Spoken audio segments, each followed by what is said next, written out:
Oi pessoal, hoje nós vamos começar o curso iniciando sobre conjuntos. Então, o que é um conjunto? Hoje em dia todas as pessoas têm uma noção do que é conjunto. Nós utilizamos várias situações do dia a dia, a palavra conjunto, o conjunto dos estados brasileiros, o conjunto das vogais, o conjunto dos números de 1 a 10. Então todos já temos uma noção do que é um conjunto. Então vamos exemplificar no caso do conjunto das vogais, que é o A, E, I, O, U. Nós podemos perceber então, por exemplo, que a letra O ela pertence ao conjunto das vogais. Nós podemos dizer então que ele é um elemento do conjunto das vogais.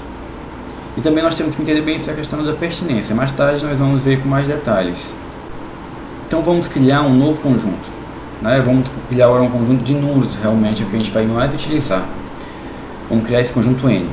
N igual a 1, 2, 3, 4, 5, 6. É um conjunto simples, com 6 elementos. E essa aqui é uma representação por escrito, mostrando todos os números entre chaves. Nós também temos a forma de diagrama de Venn, que você pode botar os números entre um círculo, a letra que representa o conjunto fora desse círculo, geralmente em maiúsculo. Então nós temos aqui esses dois conjuntos. O conjunto N entre chaves e o conjunto M no diagrama de Venn, que eu vou ter aqui embaixo. Esse tipo de representação de conjuntos é chamada de diagrama de Venn. Existe também uma terceira representação. É uma representação que confunde muitas pessoas, porque ela é feita através de uma descrição de uma propriedade. Então, como é que ela funciona? Eu vou mostrar aqui. Como é que a gente vai descrever esse conjunto? É um conjunto A que tem os elementos que possuem uma certa propriedade. Como assim? Por exemplo, vou mostrar aqui A igual, abre chaves, X é X, tal que X tem certa propriedade. Mais ou menos como a gente diz. Como é que se lê isso? Lê isso da seguinte forma. A é o conjunto dos elementos X, tal que X tem certa propriedade. Certo? Vou exemplificar mais abaixo, mas antes disso deixa eu falar um comentário. O conjunto acima é mais comumente representado da seguinte forma. A igual a X pertence a U, que esse U é um conjunto universo. Tal que X tem essa propriedade. É a mesma coisa. A diferença é que ele definiu que todos os elementos de X eles estão dentro de um certo universo U que subtende-se de um contexto de uma questão. Certo? E mais à frente nós vamos falar sobre esse conjunto U. Lê-se muito parecido, lê-se da seguinte forma. A é o conjunto dos elementos X pertencentes a U, tal que X tem certa propriedade. Vamos exemplificar para ficar mais fácil de entender. Primeiro exemplo. N igual a X, tal que X é natural, maior que 0 e menor que 7. Eu não falei ainda, eu vou abordar na terceira aula sobre conjuntos. Mas, de antemão, um conjunto natural, o conjunto natural dos naturais é o 0, 1, 2, 3, 4 até o infinito. E quando eu digo que o X é natural maior que 0, eu estou pensando no 1, 2, 3 até para cima, mas e os menores que 7 também. Então, quem são eles? É o 1, o 2, o 3, o 4, o 5, o 6. Até o 6, porque o 7, eu disse que ele era menor que o 7 e maior do que 0. Então, isso aqui na verdade é a mesma coisa de escrever dessa forma. Só que aqui eu estou escrevendo por uma propriedade e aqui eu estou escrevendo de forma numérica. Segundo exemplo. X é tal que X é estado da região sul do Brasil. Quem são?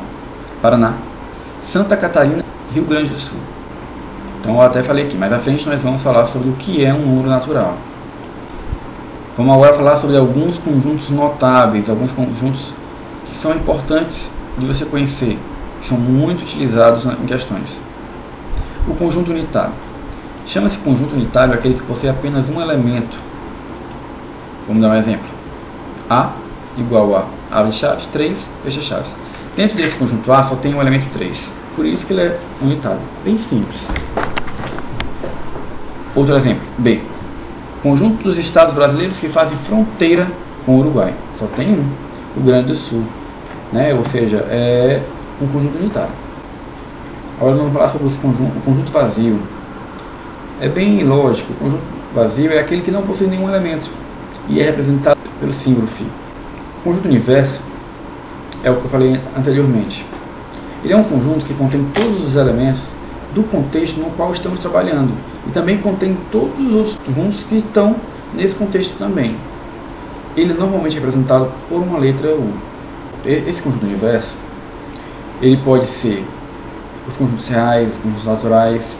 É para subentender, é para a gente perceber isso dentro de um contexto de uma questão. Agora nós vamos falar sobre a noção, uma noção de pertinência e continência. Ainda utilizando o conjunto N, que a gente falou anteriormente, o conjunto N igual a 1, 2, 3, 4, 5, 6, a gente pode dizer que o elemento 5, por exemplo, pertence ao conjunto N, e que o elemento 7, por exemplo, não pertence. Por quê? O 5 a gente está vendo aqui dentro. Ele é um elemento de N, ele pertence ao N.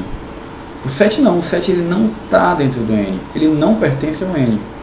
Então é isso que a gente tem que perceber. Quando a gente fala de elementos, relaciona elementos com conjuntos, a gente fala na palavra pertence.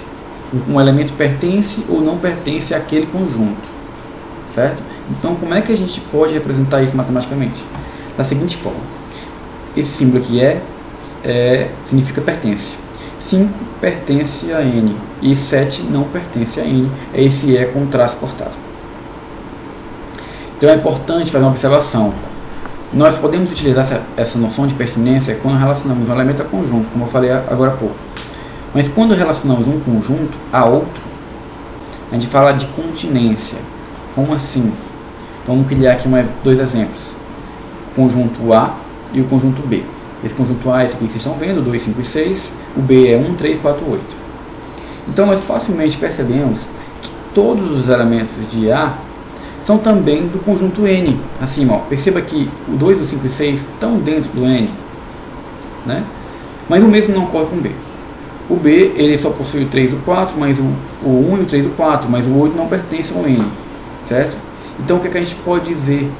Né? A gente pode dizer que o A está contido em N, porque todos os elementos de A estão em N. Mas a gente tem que falar a palavra contido, a gente não pode falar que o A pertence ao N, porque quando a gente fala isso, a gente está falando de elemento, e não, ele não é um elemento, ele apenas está contido. Os elementos dele também estão contidos em N. E no caso nós falamos que B não está contido, porque tem um elemento que não está lá. Então a gente pode falar dessa forma, podemos dizer que A está contido em N, B não está contido em N, e também podemos dizer que N contém A, é a mesma coisa, e N não contém B. Como podemos escrever isso? Da seguinte forma, vamos verificar aqui, ó, essa notação aqui. A está contido em N, B não está contido em N. N contém A e N não contém B. Essa é a notação usada. Agora nós vamos falar sobre subconjuntos. Vamos ainda utilizar o exemplo anterior, né, que é aquele exemplo daquele A e do B. Podemos dizer que o A é um subconjunto de N. Por quê? O que é um subconjunto? Ele, na verdade, um subconjunto, ele é um conjunto formado por alguns elementos do seu respectivo conjunto. Do seu respectivo conjunto, que no caso é o N.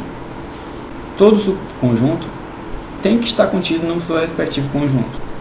Agora nós vamos falar sobre algumas operações realizadas com conjuntos. No caso, a operação de reunião de conjuntos. A reunião dos conjuntos A e B é um conjunto de todos os elementos que pertencem ao conjunto A ou ao conjunto B. Esse ou dá uma ideia de soma. Como assim? Ele, na verdade, você vai pegar os elementos do conjunto A mais os elementos do conjunto B e vai fazer um elemento só. Agora, os elementos que se repetirem não se repetem nesse conjunto. Só precisa aparecer uma vez, que é a mesma coisa. Vamos dar um exemplo. Então, antes de dar um exemplo, vamos falar sobre esse A união B. Está aqui, ó. A união B é igual a X, tal que X pertence a A ou X pertence a B. Como eu te disse, dá uma ideia de soma. É uma soma. Certo? A reunião dos elementos, dos dois. Então, vou mostrar aqui. Se A é igual a E, I, O e B igual a 3, 4, quem é a união B? São todos os elementos. Ó. A, E, I, O, 3 e 4. Pronto. Bem fácil de entender, não é? Vamos agora para a interseção de conjuntos. A interseção dos conjuntos A e B é o conjunto de todos os elementos que pertencem ao conjunto A e ao conjunto B. Nesse caso, o que é que a gente entende? O que é que a gente entende desse conjunto? Né? Vamos repetir até para a gente raciocinar, ler com mais calma. A interseção dos conjuntos A e B é o conjunto de todos os elementos que pertencem ao conjunto A e, ao mesmo tempo, ao conjunto B. Ou seja, são os elementos que se repetem num e no outro. Apenas esses. Os outros não entram nesse conjunto da interseção.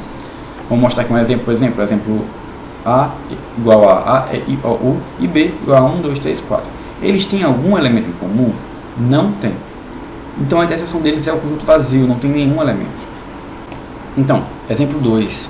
Se A igual a 1, 5, 9, 12, 23 e B igual a 5, 6, 8, 23, 45, a interseção deles é 5, 23. Por quê? Porque o 5 ele aparece aqui e aparece aqui. E o 23 aparece aqui e aparece aqui. Eles se repetem. Então o conjunto de interseção é somente eles dois. Bom, na representação de Venn, nós podemos perceber que esses dois elementos estariam aqui, ó, no meio, certo? Porque eles estão no A e no B ao mesmo tempo. Os outros elementos estariam respectivamente no A e respectivamente no B, sendo um igual ao B, tá ok? Então, pessoal, nós finalizamos essa primeira aula, né? No finalzinho eu vou disponibilizar esse material para vocês. Ao mesmo tempo, embaixo do vídeo aí deve estar aparecendo esse arquivo para baixar, né? Aqui foram algumas coisas que eu me baseei, que é o livro do GeoCiESA, e esse site aqui bem interessante que eu achei. Ok, pessoal, obrigado e até a próxima.